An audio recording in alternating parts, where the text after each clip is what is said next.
Hello दोस्तों नमस्कार। तो हम लोग जो है सो क्लास 8 का जो आपका एनसीईआरटी का ज्योग्राफी है उसका हम लोग क्लास 8 के चैप्टर नंबर 2 डिस्कस करने जा रहे हैं। तो ये आपका है क्लास 8 है।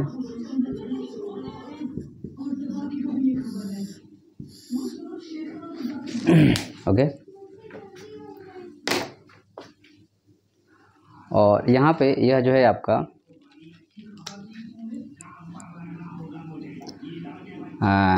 चैप्टर नंबर 2 होगा और सीबीएसई बोर्ड हो गया और एनसीईआरटी की बुक हो गया,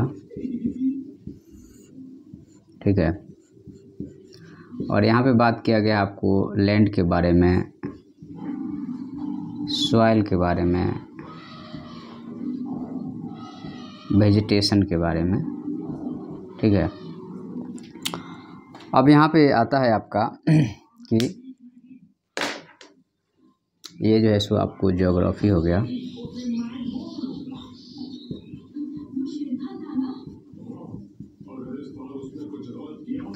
ये किसको मदद करेगा? जो यूनियन पब्लिक सर्विस कमीशन वाले बच्चे हैं या स्टेट पब्लिक सर्विस कमीशन वाले हैं, एसएससी वाले हैं, एनडीए वाले हैं, सीडीएस वाले हैं, या आप जो है सो बीए कर रहे हैं, एमए कर रहे हैं, या नेट की तैयारी कर रहे हैं, या आप सीटेट कर रहे हैं, तो आपको ज्योग्राफी में मदद करेगा। अगर हमारा यह लेक्चर आपको पसंद आता है तो प्लीज़ सब्सक्राइब कर दीजिएगा, ठीक है।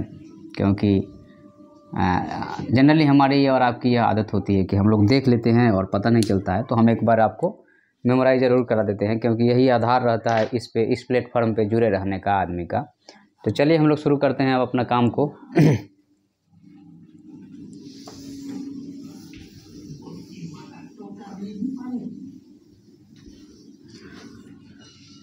तो यहाँ पे जो हमारा चैप्टर नंबर जो है सो 2 है। इंट्रोडक्शन की अगर हम बात करें तो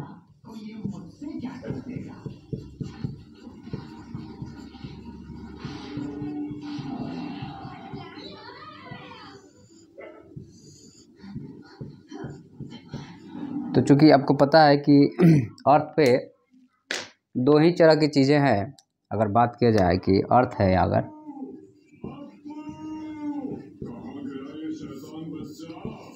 दो तरह की चीज़ें हैं या 2 तरह का आपको डिस्ट्रीब्यूशन है। एक आपको सॉलिड है जिसको क्रस्ट कहा जाता है, और दूसरा लिक्विड है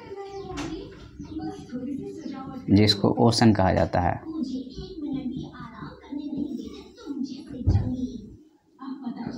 ठीक है।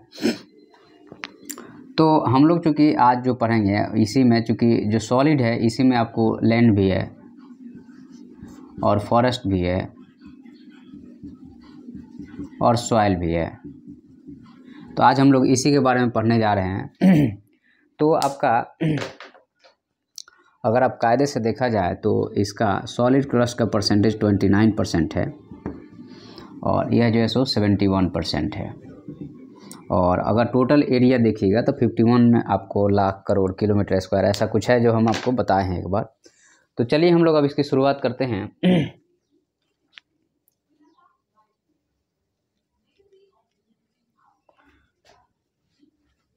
अब यहाँ पे आता है आपका एक चीज़ और आता है जिसको हमें समझने लायक है कि जनरली क्या होता है कि चूँकि ये जो है सो हम लोग पढ़ेंगे, इस अर्थ को जो हम लोग पढ़ेंगे वो अपने ह्यूमन के पर्सपेक्टिव में पढ़ेंगे।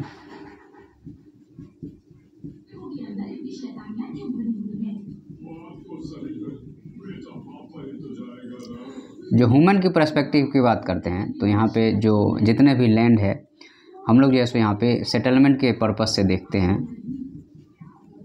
या इकोनॉमिक एक्टिविटी के पर्पस से देखते हैं।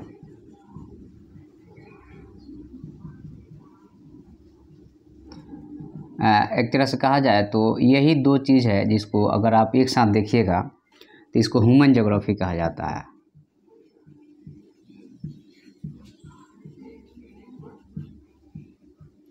और ह्यूमन ज्योग्राफी में जो सेटलमेंट है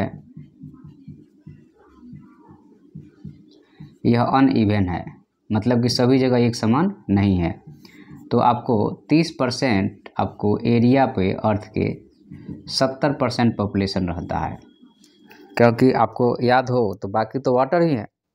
तो जो 30% एरिया है जहाँ पे आपको एक तरह से कहा जाए तो 30% एरिया पे 70 नहीं, ये जो है सो आपको 90% पॉपुलेशन जो है सो 30% एरिया पे रहता है, और बाकी 70% एरिया स्पार्सली पॉपुलेटेड है। क्यों?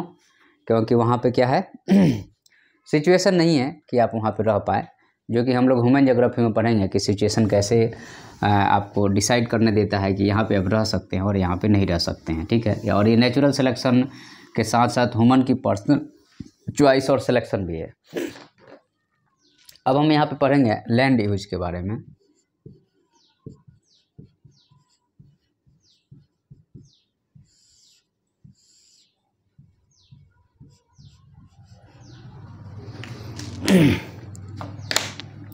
तो जो लैंड यूज है एक तरह से कहा जाए तो हम लोग लैंड का डिफरेंट पर्पस में यूज करते हैं।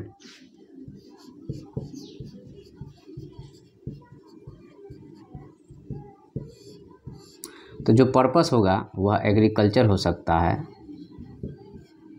माइनिंग हो सकता है, इंडस्ट्रीज हो सकता है। तो देखिए यह जो है सो आपको पर्पस डिपेंड करेगा ह्यूमन के मेंटल मैप पे एंड रिक्वायरमेंट पे।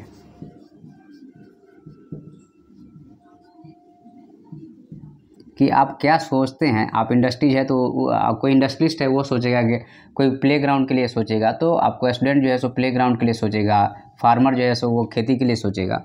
तो पर्पस जो है सो यह डिफाइन करता है, ओके। उसके बाद में अगर हम बात करते हैं तो यहाँ पे जो आपका लैंड का पर्पस हो गया, उसके बाद में यह डिपेंड करेगा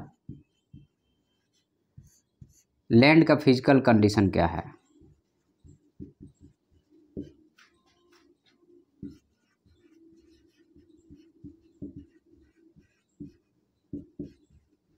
फिजिकल कंडीशन लैंड का मतलब माउंटेन है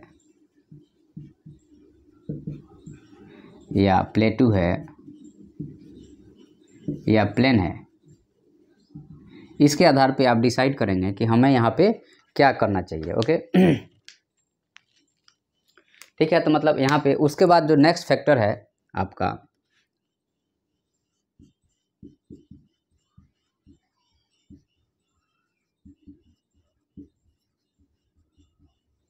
आपकी टेक्नोलॉजिकल डेवलपमेंट कितना है, यह जो है सो आपको यह भी एक इम्पॉर्टेंट फैक्टर हो जाता है कि आपका टेक्नोलॉजिकल डेवलपमेंट जो होगा उसके आधार पे भी आप इसका लैंड यूज पैटर्न को देखेंगे, ठीक है।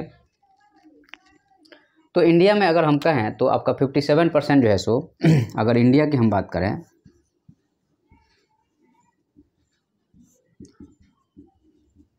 57% जो आपका लैंड है इंडिया में अगर इसकी बात करते हैं तो यह जो है सो एक तरह से कहा जाए तो क्रॉप है, ठीक है। तो 57% लैंड जो है सो हमारा क्रॉप है, और फिर जो है सो 4% जो लैंड है वह जो है सो पास्चर है,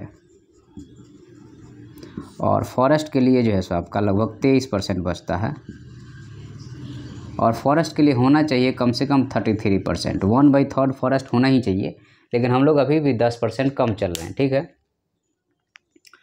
उसके बाद में यहाँ पे अगर हम बात करते हैं तो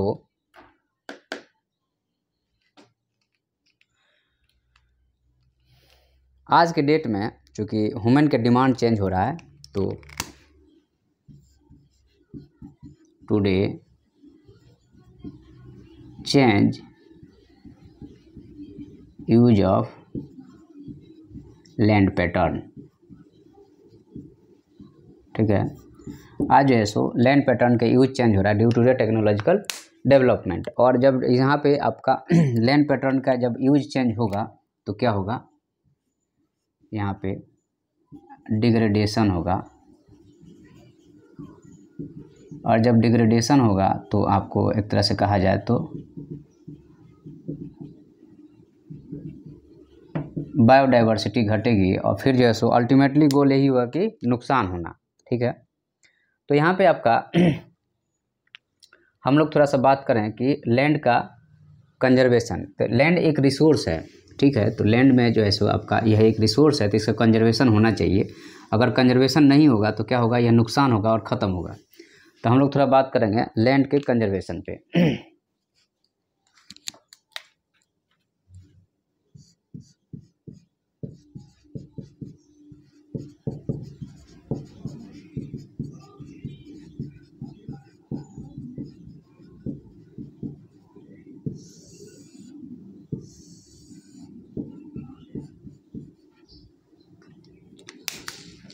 तो यहाँ पे आपका मेन क्या है कि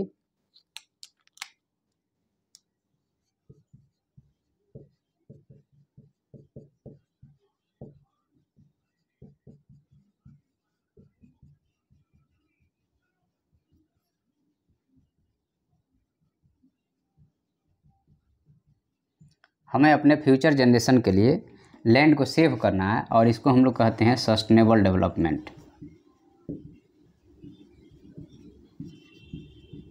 this is called as the sustainable development, okay.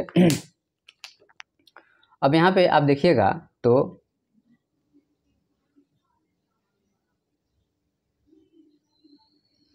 यहाँ पे जो सस्टेनेबल डेवलपमेंट की अगर हम बात करते हैं तो यहाँ पे हमें पॉल्यूशन को कम करना पड़ेगा।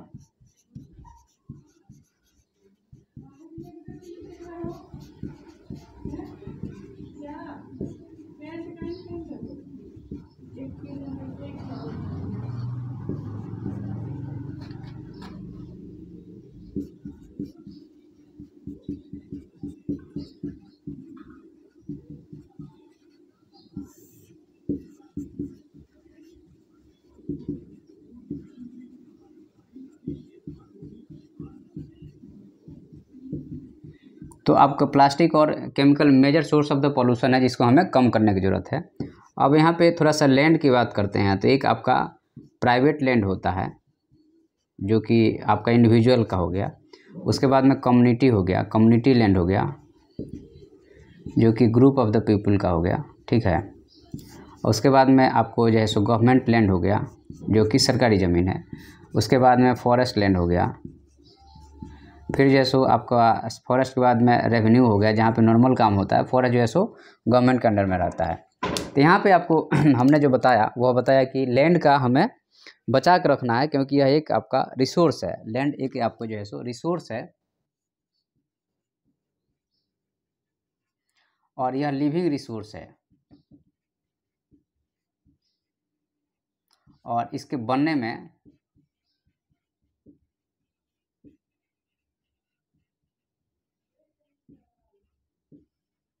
काफ़ी टाइम लगता है, लॉन्ग टाइम लगता है, ठीक है। 1 सेंटीमीटर सॉइल बनने में बहुत टाइम लग जाता है।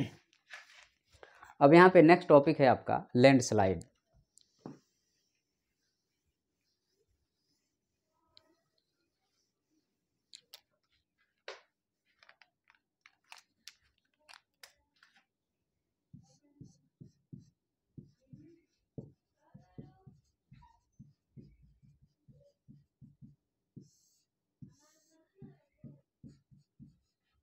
ये क्या चीज़ है?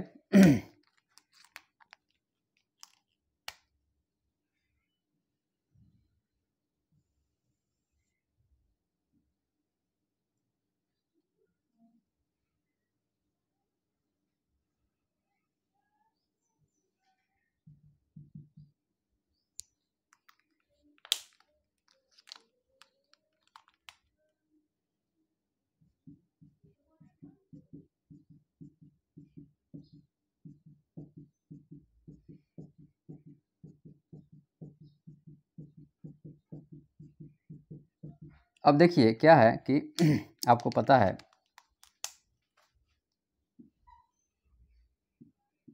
ये सन हो गया, ठीक है। यहाँ पे हीट आया और यहाँ से वाष्प उत्सर्जन हो रहा है, और यहाँ पे ये बादल हो गया, और यहाँ पे डिपॉजिट हो रहा है, ठीक है। जब डिपॉजिट होगा तो फिर यहाँ पे क्या होगा, बारिश होगा, इधर कहीं नीचे, इधर तो बादल हो गया, नीचे बारिश होगा, बारिश होगा तो मान लो कि यहाँ पे बारिश हो रही है, तो ये नीचे से जो है सो ये जो है सो धीरे धीरे पत्थर जो है सो धीरे धीरे मिट्टी में तब्दील होते जाता है। तो नीचे से क्या होगा, अगर चूना पत्थर होगा तो ये जो है सो ऐसे वाटर फ्लो करने लगेगा। तो जब वैसे वाटर फ्लो करेगा तो क्या होगा, नीचे से जैसे ही ये ब्रेक होगा, ये पूरा का पूरा जो है सो पार्ट ढह के आ जाएगा नीचे तक। इसी को हम लोग क्या बोलेंगे, लैंडस्लाइड।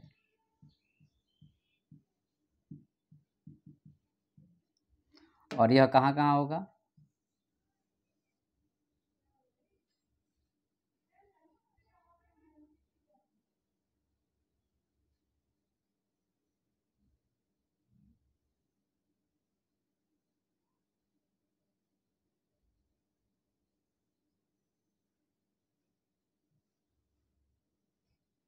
ठीक है।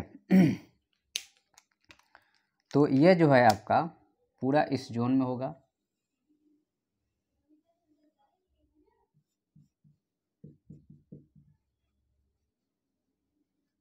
ये हिमालयज के जोन में होगा। उसके बाद में यह जो है सो अरावली के जोन में होगा।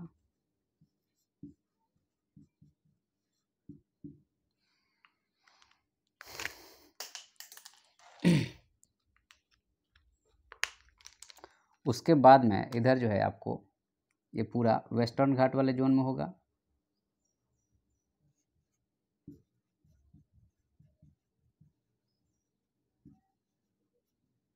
और इधर वाले जो है सो विंध्या और ये सतपुरा वाले जोन में होगा। और फिर जैसे इधर जो छोटे छोटे पहाड़ियाँ हैं, ईस्टर्न घाट। और फिर जो है सो नीचे यहाँ पे अंडमान एंड निकोबार में जहाँ पे आपको पहाड़ है, माउंटेन है, यहाँ पे होगा। ठीक है। तो ये जो है सो आपका लैंडस्लाइड का जो है सो एरिया हो गया, ओके। और वे ऑफ द ये लैंडस्लाइड हो गया। अब यहाँ पे लैंडस्लाइड है तो इसको रोकने का उपाय भी तो करना पड़ेगा। तो लैंडस्लाइड में क्या होता है कि आपको यह एक प्रोसेस है बाय व्हिच रॉक का छोटा छोटा, जिसको डेब्रिज कहा जाता है, प्लस जो है सो आपको प्लांट, छोटे छोटे पौधे, plus tree, plus soil come down from mountain से। और यह एक डिजास्टर है, ओके। इसको रोकने के लिए हमें रिटेंशन वाल बनाना पड़ेगा। यहाँ पे जो है सो अगर मान लीजिए कि हमने एक रिटेंशन वाल बना दिया है ऐसे। दूसरा चीज़ यहाँ पे होगा कि आप पेड़ पौधे लगाइए, प्लांटेशन कीजिए। तीसरा चीज़ होगा कि आपको जो है सो less destroy the forest of mountain area. उसके बाद में आप जो है सो less development work like infra development. आप माइनिंग कम कीजिए, ठीक है, क्योंकि इन दोनों में क्या होता है कि यहाँ पे ब्लास्ट किया जाता है। ब्लास्ट करने से आपको जो रॉक हैं उनमें क्रैक आता है, और क्रैक आता है तो बाद में वो स्लाइड का काम करेंगे। तो ये जो है सो आपका मेन वे है कि हमें इसको रोकना चाहिए, ठीक है। अगर हम ऐसा नहीं करेंगे तो हमारे लिए एक डिजास्टर रहता है। और आपने देखा ही है कि हर साल जो है सो आपके लाखों लोग जो है सो मर जाते हैं लैंडस्लाइड के कारण। तो इसको हमें रोकना ज़रूरी है, ठीक है, और ये वे ऑफ द स्टॉप करना। अब यहाँ पे जो लैंडस्लाइड क्या है, उसका मिटिगेशन क्या है, और उसका एरिया का है इंडिया में, हम लोगों ने यहाँ देख लिया। अब हम लोग यहाँ आगे बढ़ते हैं और थोड़ा सा इसको हम लोग सॉइल की तरफ बढ़ते हैं, ठीक है।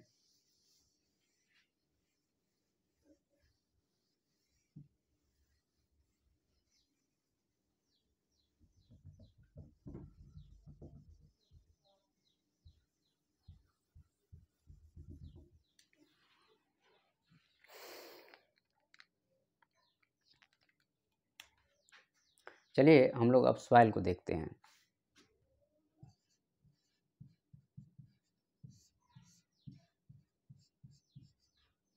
अब यहाँ पे सॉइल क्या है उसके बारे में कुछ बेसिक इन्फॉर्मेशन हमें पहले लेना पड़ेगा। ठीक है,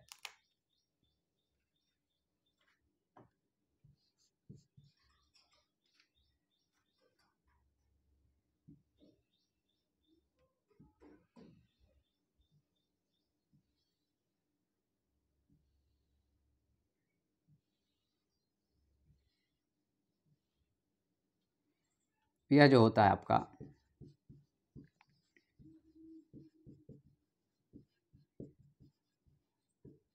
अर्थ का टॉप लेयर है और थीन जोन है।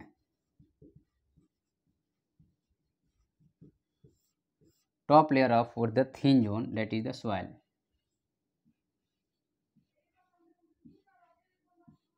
यह जो है सो आपका सॉइल हो गया।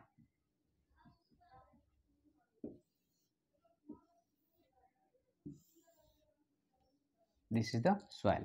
ओके, तो top layer of the earth surface जो क्या होता है आपका सॉइल रहता है। अब यहाँ पे जो चीज़ें हैं अगर उसको हम लोग थोड़ा सा और माइन्यूटली देखते हैं तो सॉइल में आपका सब सॉइल हो गया। सॉइल के नीचे जो है सो नीचे वाला जो लेयर होगा यह सब सॉइल होगा। मतलब सॉइल के बनने की प्रक्रिया में यह है, इसलिए इसको हम लोग कहेंगे कि यह सब सॉइल है। ठीक है, उसके बाद में नीचे जो है सो आपको वेदर्ड मटेरियल हो गया। ठीक है,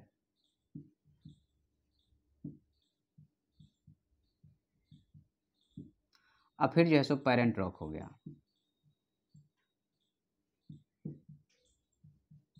अभी आने वाले टाइम में इसको और हम लोग डिवाइड करेंगे कि आपका ए बी सी क्या है। ठीक है, तो आपका टॉप लेयर ऑफ द अर्थ जो है वह क्या हो गया आपका सॉइल हो गया। अब यहाँ पे हम लोग देखते हैं कि यह थिन लेयर है और थिन लेयर है। ठीक है, उसके बाद में यह जो है सो आपको जो पेरेंट रॉक है, पेरेंट रॉक डिटरमाइन करता है नेचर ऑफ सॉइल।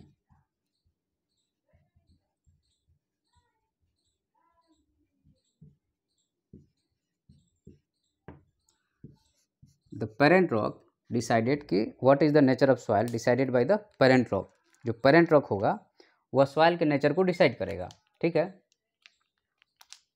और यहाँ पे एक तरह से कहा जाए तो जो सॉइल बना है यह किस प्रोसेस से बना है, तो पेरेंट रॉक का वेदरिंग हुआ है। मतलब वेदरिंग, वेदरिंग का मतलब जो है सो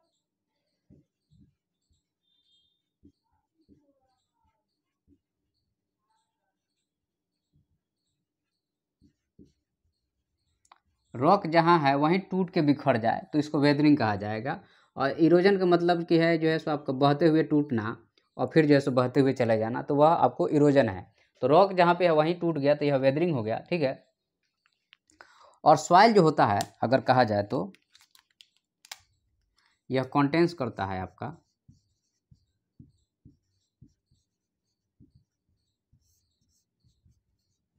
मॉइस्चर को, मिनरल को और माइक्रोब्स को। ठीक है, तो यह जो है सो इन सारे जीवों को यह कंटेन करके रखता है। यह इंपॉर्टेंट फैक्टर है कि सॉइल जो है सो इन सारी चीज़ों को मतलब कंटेन करके रखता है। ठीक है, और यह जो है सो आपका माइक्रोब्स क्या करते हैं, इसको तोड़ते रहते हैं, डिकम्पोज करते रहते हैं और इस तरह से आपका सॉइल का फॉर्मेशन कंटिन्यूसली चलते रहता है। जो भी उसमें हार्ड चीज़ रहता है उसको ब्रेकिंग डाउन। अब यहाँ पे देखिए यह वैल्यूएबल क्यों है, क्योंकि आपको 1 सेंटीमीटर सॉइल का अगर बनाना है तो आपको 100 साल लगेगा। तो 1 सेंटीमीटर लगभग इतना होता है। मान लीजिए कि इस लेयर को अगर हम बनाना है, यह जो है आपका 1 सेंटीमीटर हो गया और इसको बनाने में कितना साल लग रहा है, 100 साल लग रहा है। एक ह्यूमन की नॉर्मल लाइफ जो है सो 60 से 70 साल होती है। तो इसलिए जैसे यह वैल्यूएबल है और इसको हमें बचा के रखना पड़ेगा। अगर हम नहीं बचा के रखेंगे तो क्या होगा, बर्बाद हो जाएगा। अब हम लोग थोड़ा सा देखेंगे यहाँ पे कि सॉइल फॉर्मेशन के कौन कौन से फैक्टर हैं जो कि एक्टिव हैं। ठीक है, तो what is the factor for the soil formation. तो अब यहाँ पे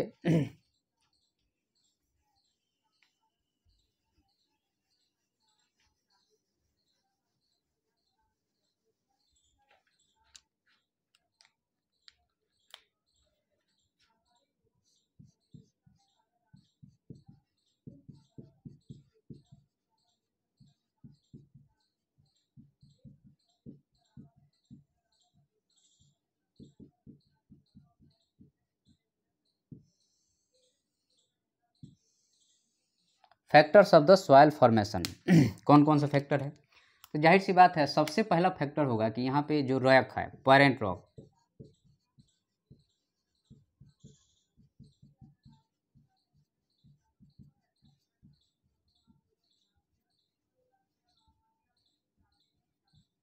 यह जो है सो सॉइल के नेचर को डिसाइड करने में मदद करता है। पेरेंट रॉक जो है सॉइल के नेचर को डिसाइड करने में मदद करता है। उसके बाद में दूसरा जो फैक्टर होगा वह होगा क्लाइमेट।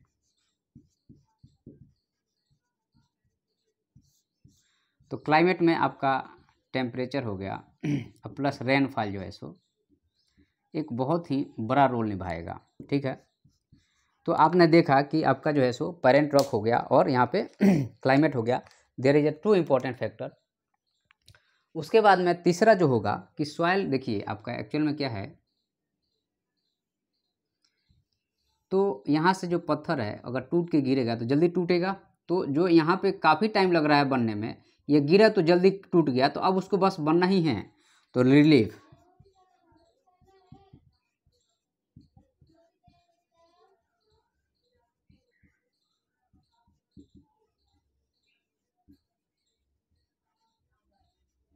रिलीफ के कारण जो है सो फास्ट वे में सॉइल बन जाता है।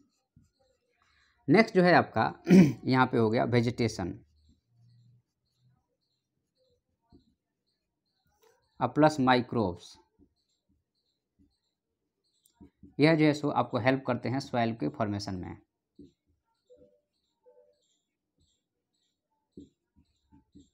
और यहाँ पे टाइम कितना लग रहा है 1 सेंटीमीटर बनने में? 100 साल।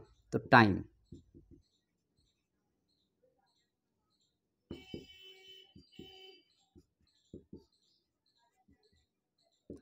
Is the important factor. अब यहाँ पे हम लोग बात क्या करेंगे समझिए आप कि मान लीजिए आपका यह एक पौधा है। आप देखिए कि यह एक आपका रॉक सिस्टम है, आपको दिख रहा हो तो यहाँ पे एक पौधा ऐसे जम गया। अब इसकी जड़ें क्या होगी? इसकी जड़ें ऐसे फैलेगी, और जब इसकी जड़ें ऐसे फैलेंगी तो क्या करेंगी? इसमें से न्यूट्रिएंट को चूसेंगी। जब न्यूट्रिएंट को चूसेंगी तो उसमें से जो केमिकल उसका बॉन्डिंग है और साथ में यह एसिड भी छोड़ रहा है, तो बॉन्डिंग है वो क्या होगा? कमज़ोर होगा। कमज़ोर होगा तो यह रॉक यहाँ से ब्रेक होगा, और ब्रेक होगा तो कुछ दिन बाद में इसमें क्रैक आना शुरू हो जाएगा। ये चारों तरफ से क्रैक आना शुरू हो जाएगा, और क्रैक आने के बाद में क्या होगा कि इसका जो नेक्स्ट रूप होगा वह ये होगा। ये वाला जो पार्ट है यह टॉपल डाउन हो जाएगा, या कहिए कि यहाँ से जो है सो आपका ये कुछ ऐसा बचेगा, ऐसा बचेगा, और ये या तो ये ऐसे वाले ढह ढह के गिरना शुरू हो जाएगा, ये ऐसे ढह ढह के गिरना शुरू हो जाएगा, टॉपल डाउन होना शुरू हो जाएगा। तो ये जो है सो आपका जो आपको जो ट्री है उसका यहाँ पे नेचर हम लोग देख लिए। ठीक है, अब हम आगे बढ़ते हैं यहाँ पे। तो factor of the soil formation हम लोगों ने देख लिया। नेक्स्ट हम लोग देख रहे हैं अब यहाँ पे सॉइल का डिग्रेडेशन और कंजर्वेशन मेजर के बारे में।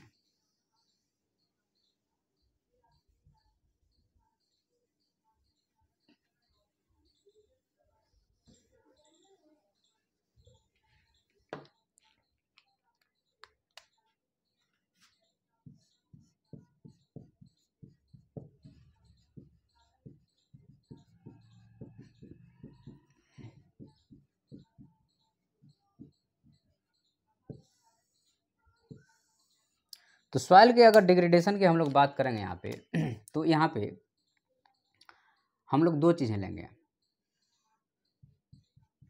एक तो लेंगे कि सॉइल का पॉल्यूशन,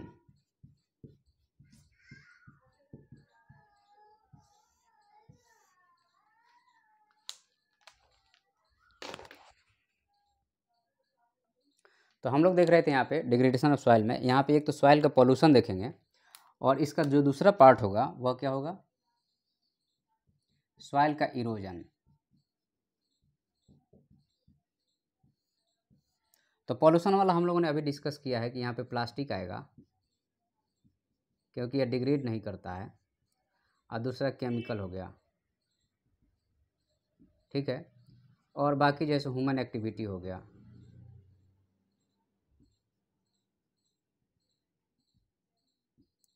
और बाकी नेचुरल भी हो गया, जो कि ऊसर वाला जो कैपिलरी एक्शन होता है, और इरोजन की बात करते हैं तो इरोजन में 3 टाइप का होगा। एक सीट इरोजन होगा,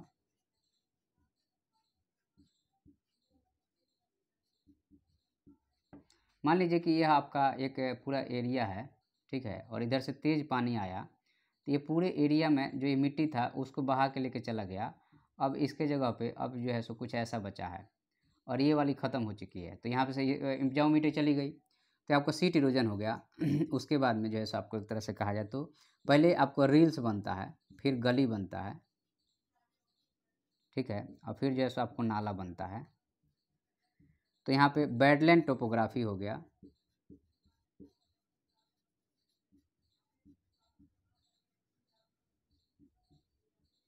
और यह बैडलैंड टोपोग्राफी कहाँ पे होगा, तो ये आज के डेट में चंबल का जो इलाका है आप देखिएगा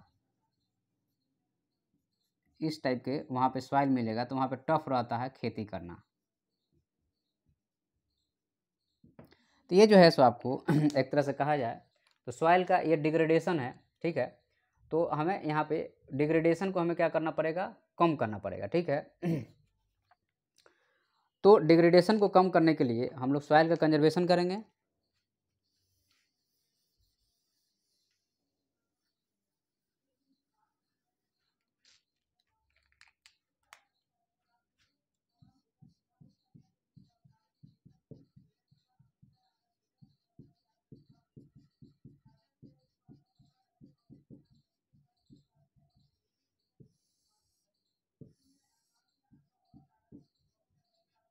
कंजर्वेशन ऑफ सॉइल की अगर हम बात करेंगे यहाँ पे तो मेन पॉइंट यहाँ पे क्या आता है कंजर्वेशन ऑफ सॉइल की अगर हम बात करते हैं तो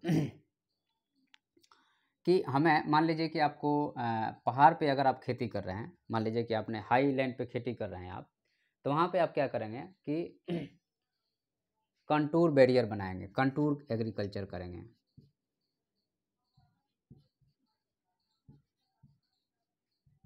जैसे मान लीजिए कि आपने ऐसे किया है तो यहाँ पे ऐसे ऐसे मतलब कि घेर के, ताकि जो है सो वाटर का फ्लो आप नीचे नहीं हो। तो एक तो कंट्रोल्ड एग्रीकल्चर हो गया, उसके बाद में मुल्चिंग हो गया, ठीक है, कंटूर एग्रीकल्चर हो गया। उसके बाद में नेक्स्ट आपका हो गया मुल्चिंग हो गया।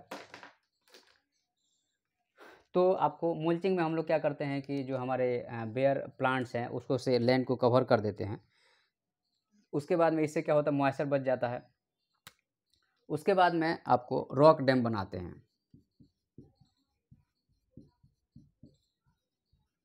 तो रॉक डैम बनता है तो मान लीजिए कि हमारा कुछ ऐसे ये वाटर का फ्लो था, तो मिट्टी वगैरह भी इससे जा रही होगी, तो हम लोग क्या करेंगे यहाँ पे एक रॉक डैम बनाएंगे, यहाँ पे एक रॉक डैम बनाएंगे। तो पहले वाटर आएगा तो यहाँ रुकेगा, फिर ओवरफ्लो करेगा, रुकेगा तो यहाँ पे कुछ आपको डिपॉजिट होगा। तो ये भी इसका फ़ायदा है कि रॉक डैम बना देते हैं। उसके बाद में आपको टेरेस फार्मिंग जो है सो आपको कंटूर एग्रीकल्चर टेरेस फार्मिंग हो गया। और उसके बाद में जो है सो आपका इंटरक्रॉपिंग,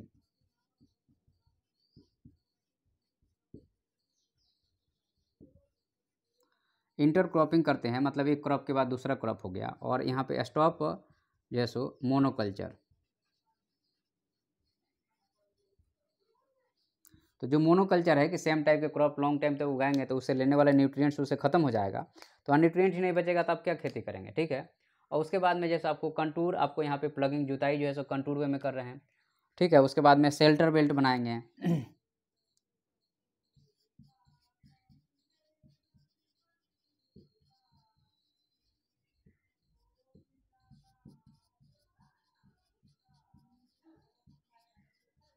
शेल्टर बेल्ट बना रहे हैं, कंटूर प्लगिंग वगैरह, सेंट्रल ब्रेक हो गया।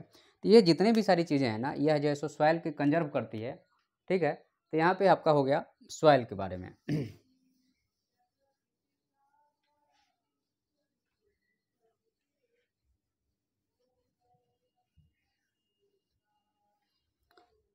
नेक्स्ट पॉइंट हो गया आपका यहाँ पे वाटर के बारे में।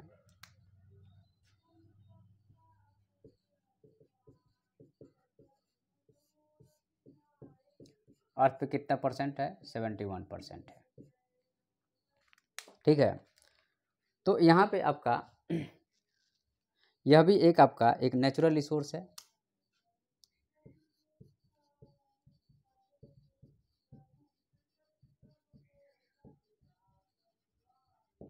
वाटर एक नेचुरल रिसोर्स है। तो जब यह नेचुरल रिसोर्स है और आपको पता है कि 3/4 जो है सो आपका वाटर है, 1/4 आपका लैंड हो गया, ठीक है। और इसीलिए यहाँ पे अर्थ को चूँकि 3/4 ऑफ द वाटर होने के कारण हम लोग जो है सो वाटर प्लैनेट कहते हैं या ब्लू प्लैनेट कहते हैं। Okay, this is called as the water planet और ब्लू प्लैनेट हो गया। ओके अब यहाँ पे क्या है कि हमारे पास में वाटर तो इतना होने के बाद भी हमारे पास कंजम्पशन के लिए वाटर जो है सो बहुत कम है, जिसको हम लोग फ्रेश वाटर बोलते हैं।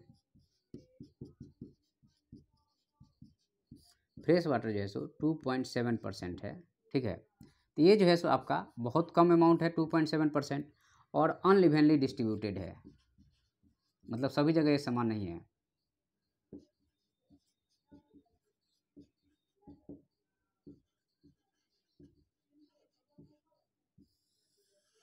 अनइवनली यह क्या है, डिस्ट्रीब्यूटेड है, सभी जगह एक समान डिस्ट्रीब्यूटेड नहीं है, ठीक है। और इसमें से आपका 2.7% का जो है आपका 2.7% का लगभग 70% भाग जो है यह जो है सो आइस और ग्लेशियर में है।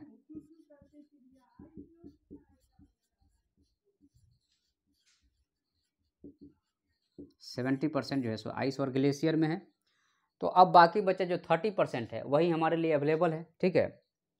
उसके बाद में 1% फ्रेश वाटर जो है सो आपको एक्चुअल में कहा जाए तो ह्यूमन यूज के लिए बचा है।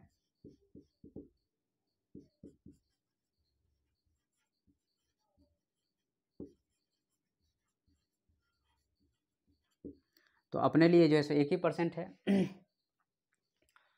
अब यहाँ पे दिक्कत यहाँ पे यह है कि यह जो है सो वॉल्यूम जो है सो आपका टोटल वॉल्यूम तो हमेशा कांस्टेंट है वाटर का, लेकिन इसमें मूवमेंट होते रहता है और वाटर का स्टेट चेंज होता है। सॉलिड, लिक्विड और गैस।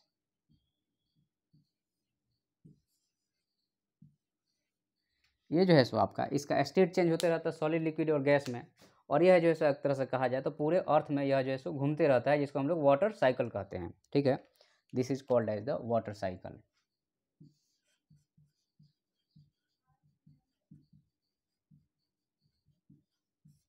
ठीक है। तो यहाँ पे आप लोगों को समझना पड़ेगा कि अब वाटर तो एक जो है सो एक तरह से कहा जाए तो बहुत इंपॉर्टेंट चीज़ हो गया। अब कुछ यहाँ पे डेटा है कि 1975 में कंजम्पशन के लिए आपको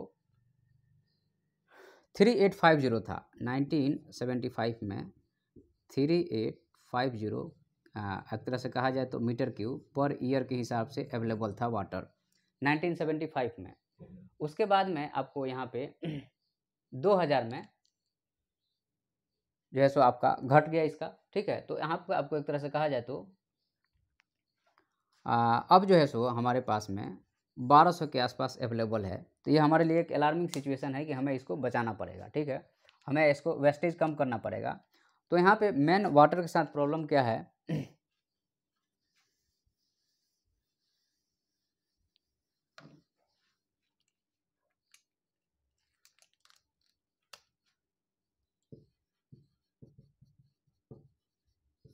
तो वाटर के साथ मेन प्रॉब्लम है यहाँ पे पोल्यूशन का।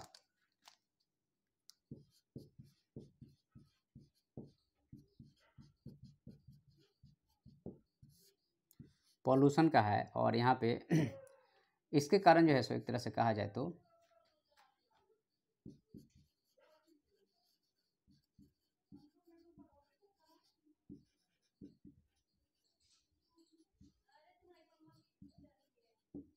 टफ टू फाइंड, हमारे पास में एग्जैक्ट मिनरल वाटर का हमारे पास अवेलेबिलिटी कम है।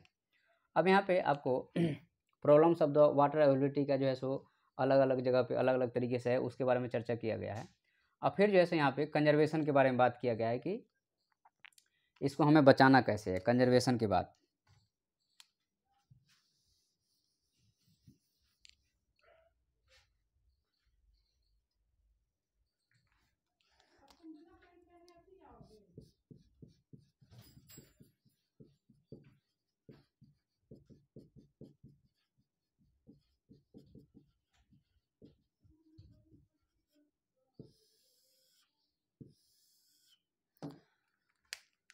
तो कंजर्वेशन के लिए हमें जो हमारा पॉल्यूशन पॉइंट है उसको हमें स्टॉप करना पड़ेगा।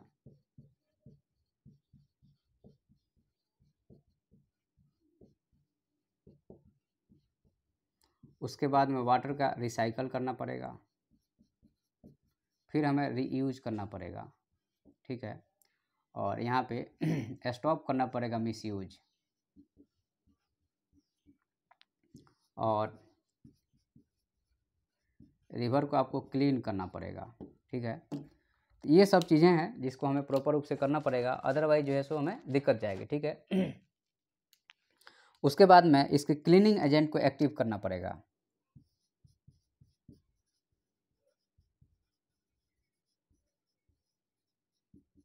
जैसे आपका ट्री हो गया,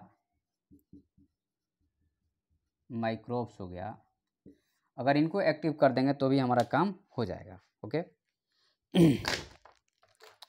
उसके बाद में नेक्स्ट हम लोग देखेंगे यहाँ पे कि इरिगेशन सिस्टम में इसमें वाटर का मिसयूज सबसे ज़्यादा हो रहा है।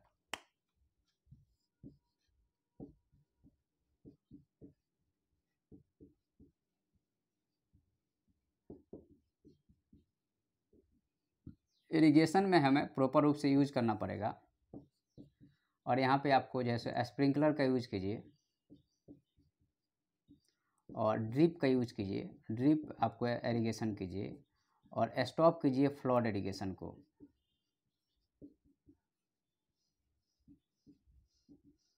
ठीक है।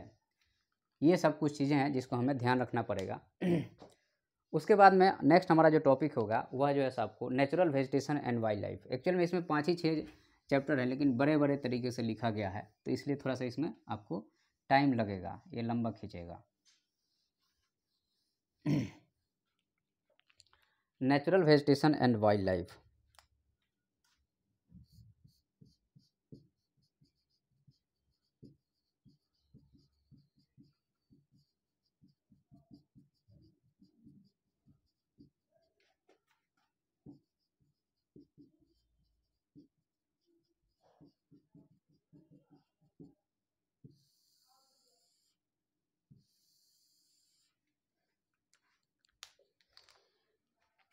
तो जो आपका यहाँ पे नेचुरल वेजिटेशन और वाइल्ड लाइफ के बारे में अगर हम बात करते हैं आपका, तो आपको पता है हम लोगों ने अभी कल भी पढ़ा था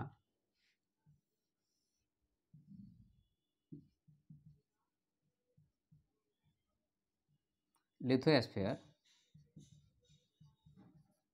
बायोस्फीयर और हाइड्रो, और तीनों के कॉम्बिनेशन से जो बनता है वह आपको एटमॉस्फेयर। यहाँ पे आपको बायोस्फीयर बनेगा, ओके। तीनों के कॉम्बिनेशन से जो है जो बनेगा दैट इज़ द बायोस्फीयर। तो जो आपका नेचुरल वेजिटेशन है अगर हम उसकी बात करते हैं यहाँ पे, तो इसको हम लोग बायोस्फीयर बोलते हैं, तीनों कॉम्बिनेशन से बनता है। और यहाँ पे आपको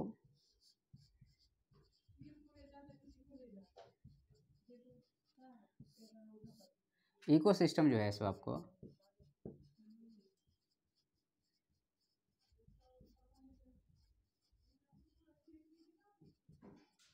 लाइफ सपोर्टिंग सिस्टम है। तो हमारे चारों तरफ के सराउंडिंग को हम लोग क्या बोलते हैं, इन्वायरमेंट बोलते हैं, ठीक है। और फिर जो है सो यहाँ पे इन्वायरमेंट से आगे बढ़ने एक इकोसिस्टम बनता है, और उसमें भी आगे जाके हम लोग देखें तो आपको एक तरह से कहा जाए तो बायोस्फीयर बनेगा,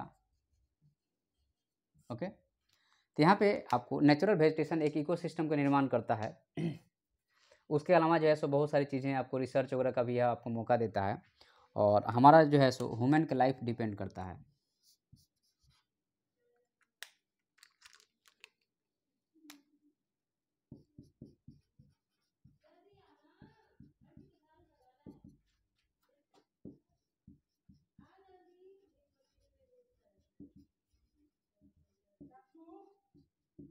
तो हम लोग का लाइफ जो है सो एक तरह से कहा जाए तो इन्वायरमेंट के अंदर में ही है, ओके। उसके बाद में हम लोग यहाँ पे बात करेंगे आगे, तो आपको नेचुरल वेजिटेशन के डिस्ट्रीब्यूशन की अगर हम बात करें, ठीक है, तो नेचुरल वेजिटेशन का अगर डिस्ट्रीब्यूशन की आप बात कीजिएगा तो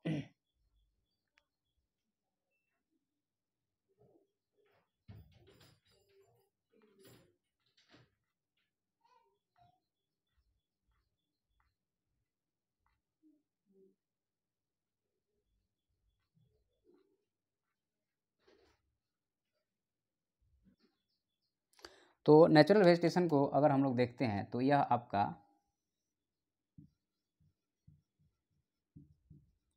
इक्वेटर हो गया,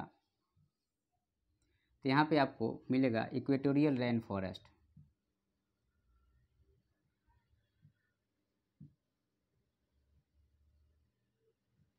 फिर इसके ऊपर जाइएगा तो आपको मिलेगा सवाना। फिर इसके ऊपर जाइएगा तो मेडिटेरेनियन हो गया, मिड कॉन्टिनेंटल और चाइना टाइप, और मिड कॉन्टिनेंटल इधर चाइना टाइप हो गया। फिर जो है सो आगे बढ़िएगा तो यहाँ पे स्टेप्स रीजन वगैरह आएगा, और फिर जैसे टुंड्रा और फिर टैगा आएगा। ये जो है सो आपका ओवरऑल डिस्ट्रीब्यूशन है हमारे फॉरेस्ट का, distribution of the natural vegetation का। और यहाँ पे आपका जो नेचुरल वेजिटेशन है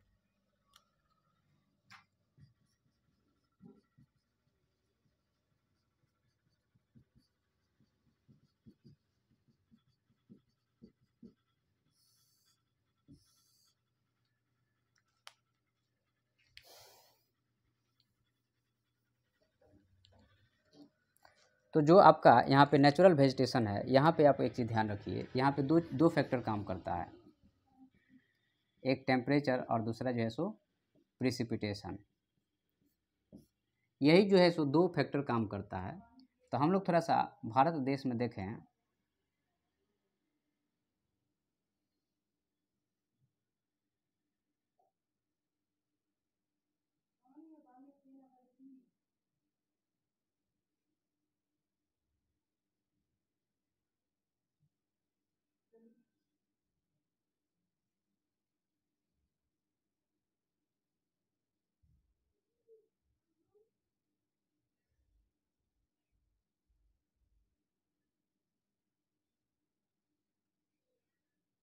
ओके। तो यहाँ पे देखिएगा तो हमारे देश में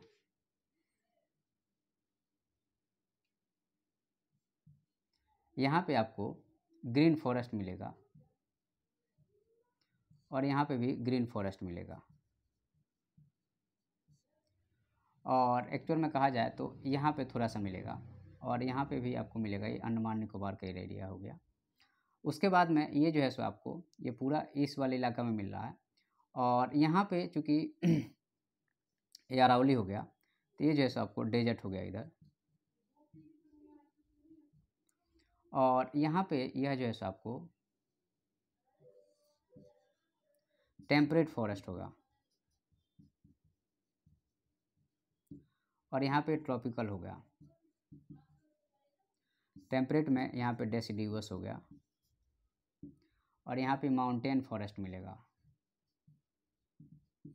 तो ये जो है सो आपका एक तरह से कहा जाए तो फॉरेस्ट का डिस्ट्रीब्यूशन है जो कि भारत देश में आपको देखने को मिलेगा। ओके। अब यहाँ पे आपको वाइल्ड लाइफ की अगर हम बात करते हैं तो फॉरेस्ट में बहुत सारे आपको वाइल्ड लाइफ मिलेगा, जैसे शेर हो गया, चीतल हो गया, हिरन हो गया, ठीक है।